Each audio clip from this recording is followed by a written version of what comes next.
Welcome into the Rock Talk studio, where I find you that next great rock and roll book or documentary to check out. This is a bonus episode where I'm going to give you the best of the best. It's the top 10 rock and roll documentaries for 2025.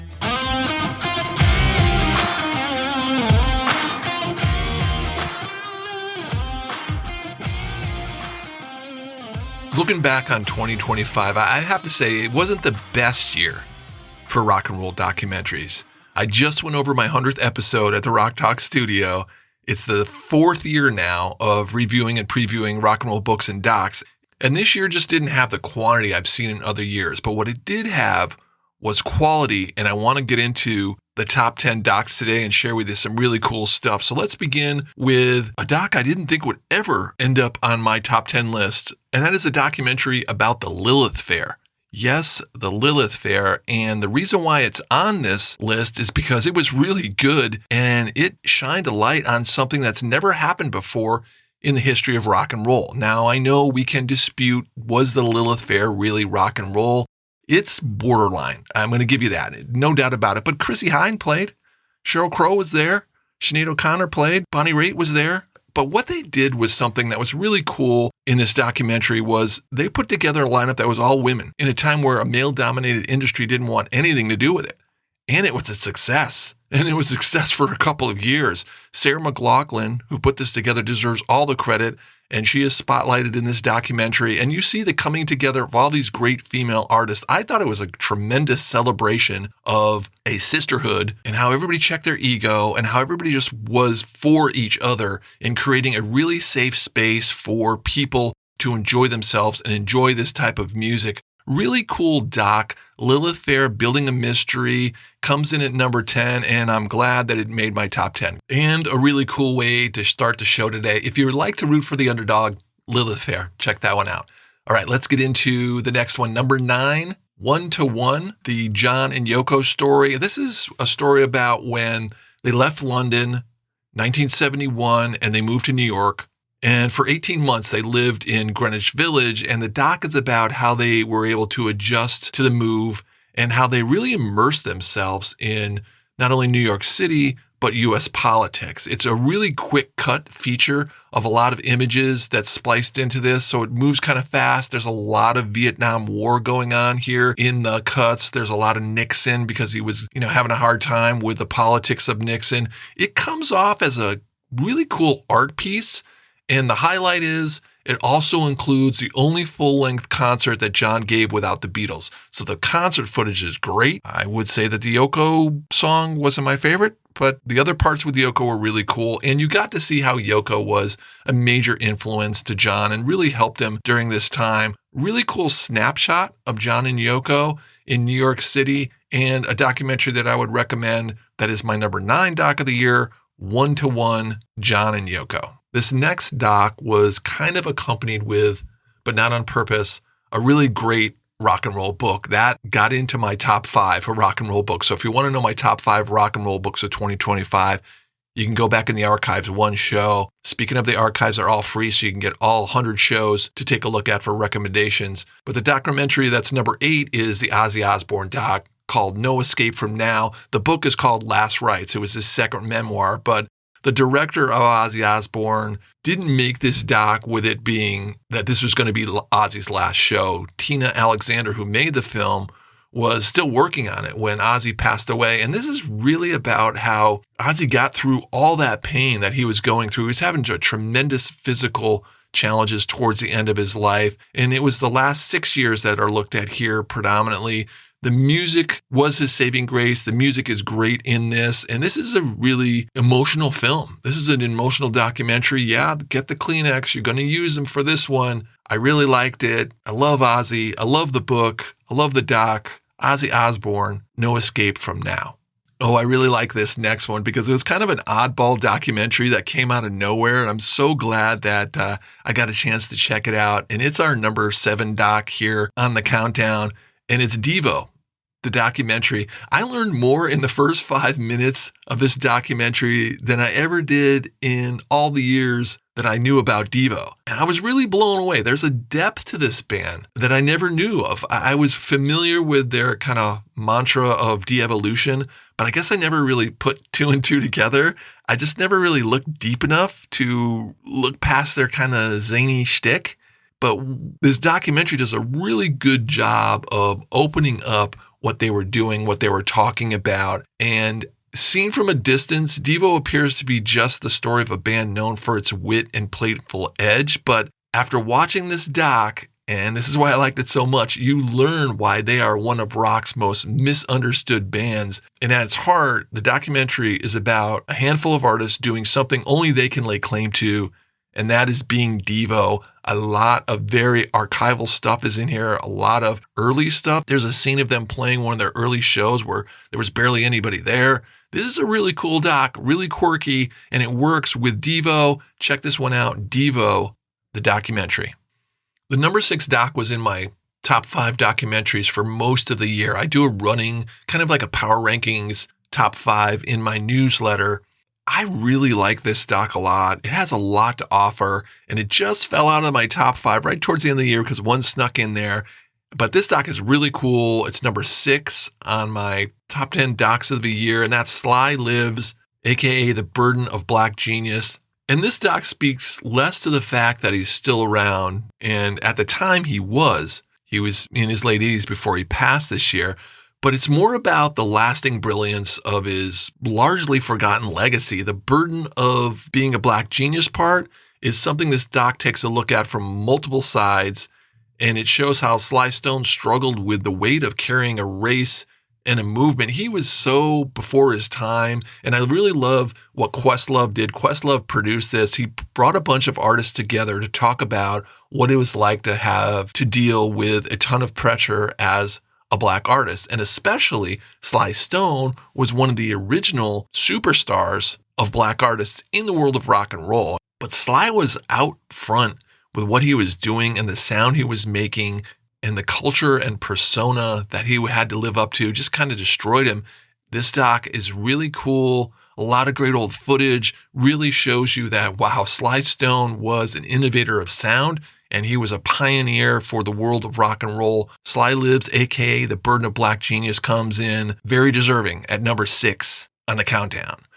5 more rock and roll docs to do, and doing a final 5 of rock and roll docs is not an easy list to put together, but I wanted to showcase these docs, and really the main reason why I put together the top 10 docs is for you to reference and for you to take a look at, saying, hey, I want a good rock doc, where do I go? These top 10s I would definitely put on my must-see list. We'll get into the top 5 coming up next.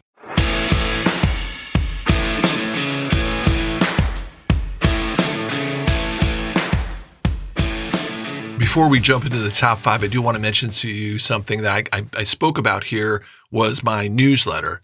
And I created this newsletter. I call it the Rock Talk Studio Blast because I wanted a single place you could go to stay current on rock and roll books and documentaries. I do this show every week, so I'm going to give you a new rock doc and a new rock book to take a look at. But what's new, what's next, what's coming up, what actually is worth your time? The Blast is an extension of what I'm doing here, and it comes out once a month on the last Friday. And the cool thing about it, other than the great content that's in it, I promise you, I'm not going to spam you with a bunch of junk. It's totally free. And I'm giving all my listeners a chance at a free subscription for the whole year and beyond. All you've got to do is just hit the link to the subscription, put in the show notes. There's a little link where it says just subscribe here. And I'll shoot this out to you once a month, and you'll stay on top of the world of rock and roll books and documentaries, I promise. Okay, coming up next, let's do it. Top 5 rock and roll documentaries of 2025.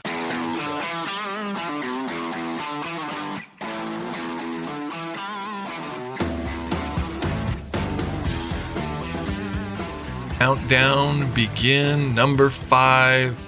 And this is going to make you miss Tom Petty big time. And also the 80s, which is when this was put together by Cameron Crowe of all people. And that's Heartbreakers Beach Party. Crowe was 10 years into his career as a music journalist, and he just wrote the movie Fast Times at Ridgemont High. And this piece is credited as his directorial debut.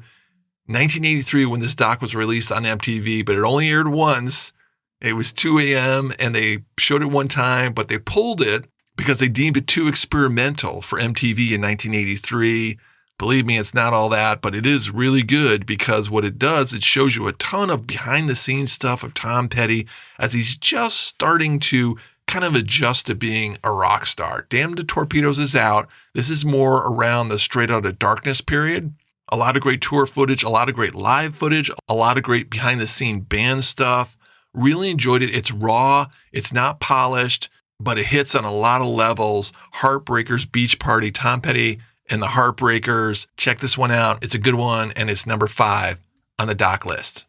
Number 4 is not a flashy doc, but it's one that covers a ton of ground, and it actually runs 5 hours. It's split into 2 parts, each running about 2.5 hours each, and it doesn't follow a straight line, but what it does is it gives you all you need to know about Billy Joel. And there's a ton to uncover here. In a lot of ways, it felt like it was kind of pushing back on the people who think Billy Joel is uncool. And there might be some of you out there who think that Billy Joel is uncool. And I would challenge you to watch this doc because Joel was battling critics during this time, and a fair amount of time of this documentary looks at Joel bucking the critics. He's pissed off, he's acting out, and Billy Joel admits it. He's the one who narrates this documentary. So there's a lot of confession in here. He reflects, he admits to being a vengeful drunk and more than a few times just really lost in his life. There's a depth to this documentary that is really good. And the inclusion of his 3 wives in this is tremendous. It really takes this one over the top and gives insight to what was going on in Joel, especially his first wife, who had a lot to do with the success of his career that not a lot of people knew about. I didn't know about a lot of the things that she did for him. A casual fan, or maybe not even the biggest Billy Joel fan, will be treated to a really well put together documentary. It's an expansive, really thoughtful profile on Billy's life. And it really leaves you with an appreciation and an answer to why these songs have resonated for so long with so many people. Billy Joel, number 4. The documentary is called And So It Goes. Number 3, I love this doc so much because it doesn't just focus on a band or a band member. It's different, but it's so rock and roll and it's so good because this doc has heart. And that heart begins and ends with Norm Harris, the owner of Norm's Rare Guitars. And that's what this documentary is called, Norm's Rare Guitars. And the person this doc is based on, Norm Harris, is absolutely worth sticking around for because his story is incredible about how he was able to build this worldwide known guitar shop that brought so many rock and roll icons, even just guitar players that are featured in this documentary: Tom Petty, Lenny Kravitz, Richie Sambora, Joe Bonamassa. But then there's Kiefer Sutherland, who's been coming there for 35 years. Jeff Daniels tells some really great stories. Slash, Mike Campbell. Great job at making a really compelling story. It's very heartfelt. Norm built his hobby into more than a career, and what he built, it was kind of like a sanctuary for musicians. It's a place where they could go and feel comfortable just hanging out and playing guitar. And then he turned it into an institution, not only a place where they will be long remembered, but a place where his legacy and his spirit will never be forgotten. Really cool doc. Love this documentary so much. I turned so many people on in this one. Norman's Rare Guitars is the number 3 rock and roll doc of 2025. All right, there's 2 left, and man, here we go, because this was a very controversial pick for me and a very hard pick for me to make because these next 2 docs are great, especially number 2. And I don't really think I have to talk about the Led Zeppelin documentary. Wait a minute, you haven't seen the Led Zeppelin documentary, Becoming Led Zeppelin? Come on. I think everybody has seen the Led Zeppelin documentary because it is so good. And if you haven't, it is so well worth seeing because it's a tremendous documentary that was worked on for 7 years. They finally got the participation of all 3 members. They're included in this, and it tells the story of the first 2 records of Led Zeppelin, kind of the origin story of them coming up. The live music alone is mind-blowing. It's so powerful. It kind of takes over the documentary, if not for the inclusion of the 3 members and a very special contribution from John Bonham. I don't want to spoil it, but Becoming Led Zeppelin is one of the all-time great rock and roll docs. It is fantastic. I love this documentary, but it came in at number 2. If I had to score them, it would be Led Zeppelin at 9.5 and this next doc at 9.6. And this next doc is Bono, Stories of Surrender. And what it comes down to is just the emotional impact. I was generally moved by the Zeppelin film, especially the inclusion of that John Bonham moment and the way the surviving members reflected on the origin. But the amount of emotion that Bono displayed in this, it's a filming of a one-man show he did where he uses his memoir to discuss his life. He talks about his wife, he talks about the band members, of course, and he talks about his dad in a very, really sweet and powerful way. I was really moved when I saw this. He does a few parts from a couple of his songs, which are very, very powerful. I love this documentary, and it's just affected me a little bit differently than the Led Zeppelin did. It's a little more artsy, it's a little more edgy, and to me, it's a little more powerful. And to me, it's the number 1 documentary of 2025, Bono, Stories of Surrender. And that wraps up the best documentaries for 2025. No matter how you stack them, there's a lot of good stuff. Spend a little time and enjoy yourself and enjoy some really good rock and roll documentaries.